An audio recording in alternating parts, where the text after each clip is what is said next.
Are elites really that impressive? Sure, you probably can't become an elite without doing anything. But it's not only the elites who are working hard. Among them, I, who am not an elite, was always looked down upon. My name is Samantha. I've been married for 2 years. My husband, Robert, is a certified public accountant, providing a stable income. I continued to work after getting married, but I couldn't match Robert's income and was always looked down upon.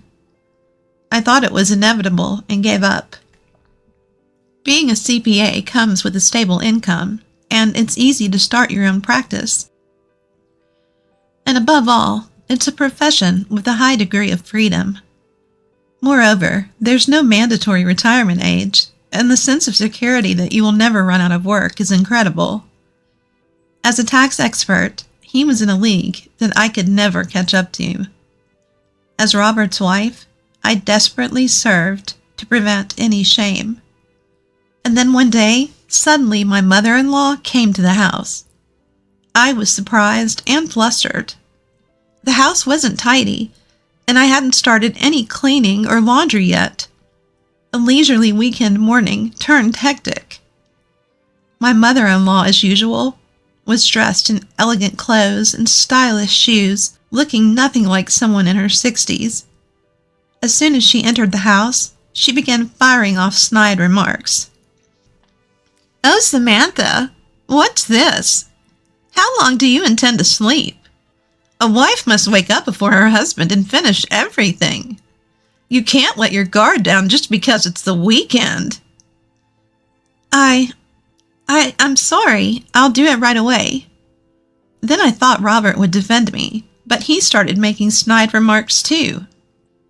"She's a slacker on the weekends. It's just too much. A CPA's wife being a slacker. It's embarrassing." "That's a serious problem. A CPA is an elite. It's not like Samantha who works at a mediocre company. You need to understand him more. Poor Robert." "Right? Samantha doesn't get it at all. She thinks she's in the same position because she's working too." "Huh? That's out of the question. Know your place, dear." "I know that, but you don't have to say it like that." "What a troublesome situation. I worry about the future." "Well, never mind. I came here today for an inspection, so I'll be checking." "An inspection?" "I've decided to move in here, so I need to check beforehand." "Excuse me?" "The slow one, yeah. I'm moving in here. Dad is gone. It's inconvenient for me to live alone. That's why we need to check this place thoroughly and make sure it's suitable for me to live in." I was completely shocked. I hadn't heard my mother-in-law was moving in here. I thought it must be some kind of mistake, but it wasn't. She decided this all on her own, without even consulting me, which honestly irked me. She was moving in without any discussion between my husband and I, and this was apparently a house check. I was so annoyed I didn't even want to talk. Then my mother-in-law started to inspect the entire house, while casually mentioning it was a house check. Mother-in-law, that's our bedroom." "So what? Oh my goodness, what is this? Is this left as it was when you woke up? With no cleaning up?" Entering a couple's bedroom is so inappropriate. Ugh, this is so annoying. But I guess I should apologize. "I'm sorry." My mother-in-law didn't care and just walked around the house checking everything. I had no idea why she was checking the house. And when she finished her check, she started complaining to me. "This house won't do. It's not accessible. There's no handrails on the stairs. Moreover, there's no room for me. I'm not a dog. I can't stay in a cramped room like a doghouse. Let's see. I'll use your bedroom." "Excuse me? That's... Also, I can't relax without a traditional living room. So please convert the living room to a traditional one." I can't do that. Do you have any idea how much the renovation will cost? Of course, Samantha should cover that. Robert has contributed to the living expenses and even purchased this house. That's right. We haven't depended on Samantha's income because there's a huge difference. But it's all good if you can contribute. Don't just say whatever you want. What? You can't even do that for a living with my mother? It's not about that. Deciding everything on your own without any consultation isn't good, is it? What are you talking about? Consulting with a person who's always at the bottom? Don't make me laugh. Living with my mother is a done deal. Got it? My elite husband unilaterally decided to live with his mother. Mom, over you. All right. He threatened me with divorce papers, so I really did divorce him. No matter where you go, you're worthless, Samantha. You've got nowhere else to turn, so you've got no choice but to stick around here, right? Or do you want to get a divorce? Look, I've already filled out the divorce papers. Here, do as you wish with them. Silently, I took the divorce papers from Robert. The next day before going to work, I submitted them to the town hall. I had reached the end of my patience with his constant belittling. I understand that I may not be the most capable, but I'm working hard. Isn't that a given? Even on the weekends when I was busy, Robert would demand, "We're out of juice. Go buy some." Or, "I want sushi for lunch." He would say whatever he pleased. Every time I would go shopping, iron his shirts, polish his shoes, make and freeze a week's worth of meals, I was on the move all day and had no time to rest. I was doing everything I could for my husband. Because of this, I could not tolerate the behavior of my husband and my mother-in-law. And then there was the night I submitted the divorce papers. Robert started to ridicule me again. "What's this? You expect me to eat this?" "I'm sorry, I didn't have time today, so I just bought some pre-made food." "You're a failure as a wife. This is unacceptable, considering how much I earn. Right? You've always been good at the bottom of the barrel. I went to a state university with a high GPA, while you went to a mid-tier university with a low GPA. Plus, I'm a CPA, and you're a mere employee at an unknown company. You understand that we're worlds apart, right? You should be more aware of yourself." As always, you're so harsh. Well, never mind. It's not that I'm harsh. It's that your level is just that low. It's dangerous not to be aware of it. Enough. It's not good for me, even if it's good for you. Go buy something that matches my level.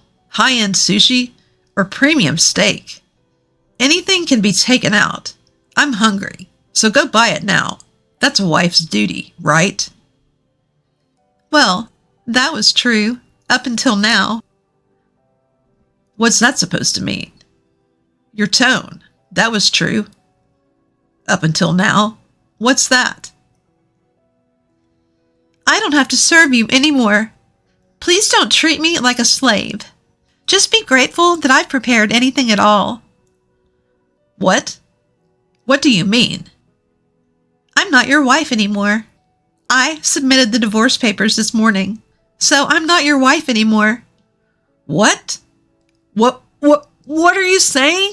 The divorce papers, the ones I handed over yesterday? That's right. You told me to do as I wished with them, remember?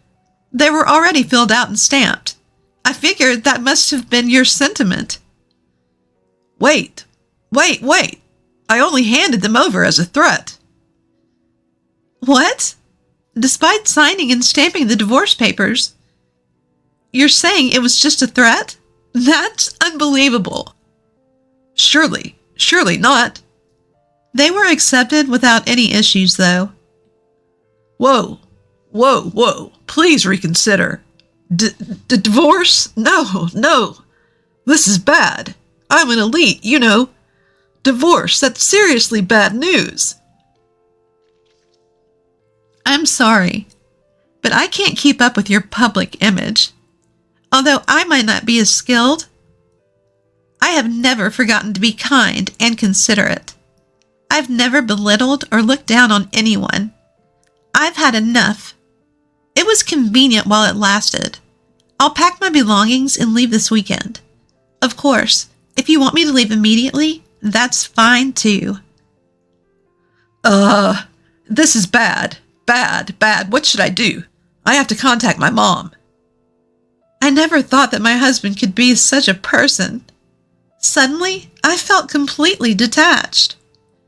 After filing for divorce, there was a moment of hesitation, wondering if I'd done the right thing. But now, all that is blown away. I plan to pack my things this weekend and return to my parents' home. Even though it's not much of my personal belongings, it doesn't really matter. When I thought about how easily a marriage could end, I started wondering about what family really meant. Was it because we didn't have children or couldn't form familial bonds? I don't think so. The problem was in our relationship. We couldn't form a bond between the two of us. There's no point in regretting, so I've decided to stop pondering over it. Now that I'm single again, I just need to focus on my work. I was getting motivated for work, thinking the next week I'll be a different person. But then, during the weekend, I borrowed a car from my father to move my packed belongings, while my ex-husband didn't even bother to help, just pacing around relentlessly. I didn't understand what he was so nervous about, but an hour later, it all made sense. He felt embarrassed about divorcing me and called my ex-mother-in-law in an attempt to reconcile.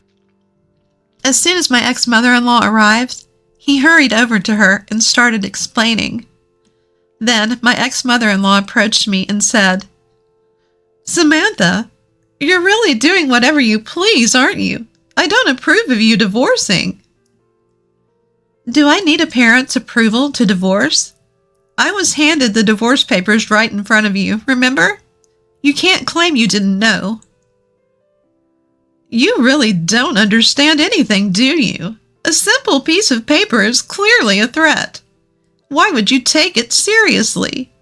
Robert is an elite. Aren't you aware of being an elite's wife? I didn't marry Robert because he was an elite. What's this awareness you're talking about? It doesn't matter if he's an elite or not. Please understand what I'm saying. Becoming an elite's wife is a privilege few people have. You achieved that. It's not right to throw it away so easily. We'll pretend as if what you did never happened. So please stop this nonsense about leaving. I wonder who's the one not understanding. Holding on to an elite without being able to do anything. That's you, right? My ideal is a warm family. I don't think being an elite makes everything okay. Earning money is good enough. The important thing is the heart. A heart that you and your son seem to lack. Be quiet. You have no right to say such things. How dare you talk back to me? You're just a daughter-in-law.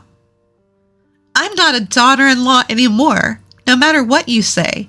I've become single again, so I'll do as I please. Wait. That's not correct. Suddenly my mother-in-law seemed to lose all her momentum. Well, I couldn't care less anymore.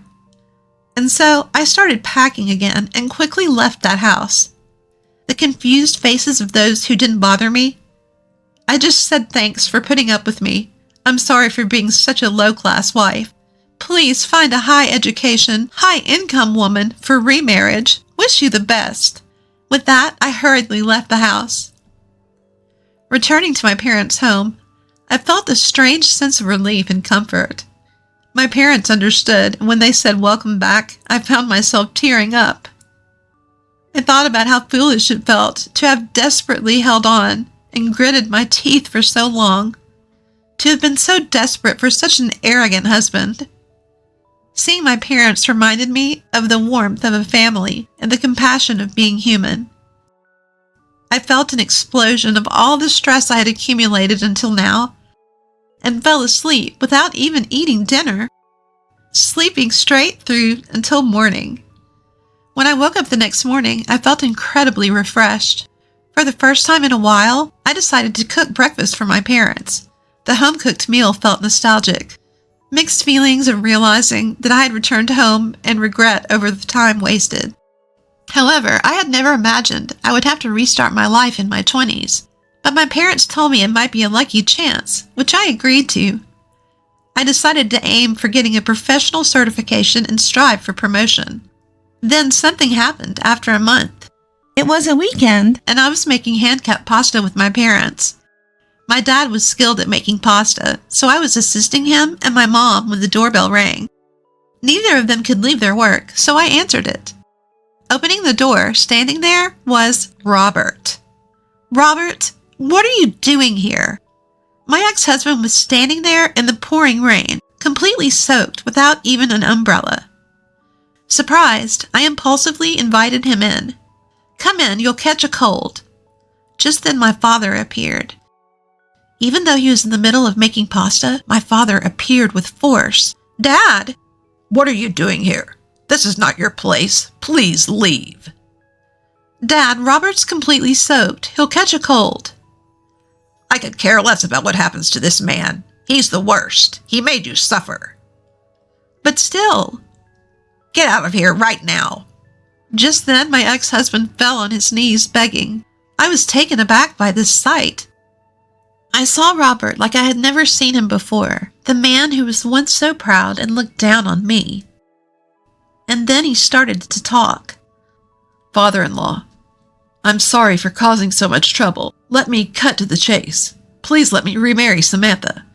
I regret how I have acted as a man, but I realize that I can't live without her. Please, I beg you." "What on earth are you talking about now? It's too late. Go back." "I can't survive on my own. I can't clean, do laundry, cook. I need Samantha. From now on, I believe we can live in harmony. My mother also wants to live in peace. She's getting old. If she can't move, it's over. Samantha, please help me. Please, can't you come back?" "So, that's what it is. Typical you. Enough is enough. This isn't a joke. Samantha is not a housekeeper. Go home. Never show your face again." Father-in-law." "I am not your father-in-law anymore. Stop calling me that." "Please, father-in-law. Samantha, help me. Hey, wait a minute. Don't throw me out. Samantha." For a moment, I was almost fooled again, but my father intervened. He is just struggling because he can't clean, do laundry, cook. He can't do anything without me. My former mother-in-law just wants to loaf around. Apparently, he couldn't get along with his domineering mother and his spoiled self, so he came to me for help. They seemed to be constantly fighting, and it was nothing but stress. In the midst of all this, he thought of me, convenient me, as if I'd fall for that. Just when I was finally free, there's no way I'm going back. And so my ex-husband was commanded by his mother to take care of all the household chores. Between work, cleaning, laundry, and housework, he's going to have a tough time. He seems to have finally understood what I've been doing all this time, but it's too late. Let them struggle as a family. That's what they did to me. And also, my ex-husband apparently couldn't bear it any longer. He abandoned his job and his life and ran away. I realized then what a pathetic man he was. I found an apartment near my office and moved out. And then I took on the challenge of obtaining a professional certification and passed with flying colors. My salary went up, and I started to see a different side of myself. Overjoyed, I was on cloud 9. This is just the beginning. There's so much more to come. I won't be defeated. I'll keep moving forward. No way I'm going down without a fight.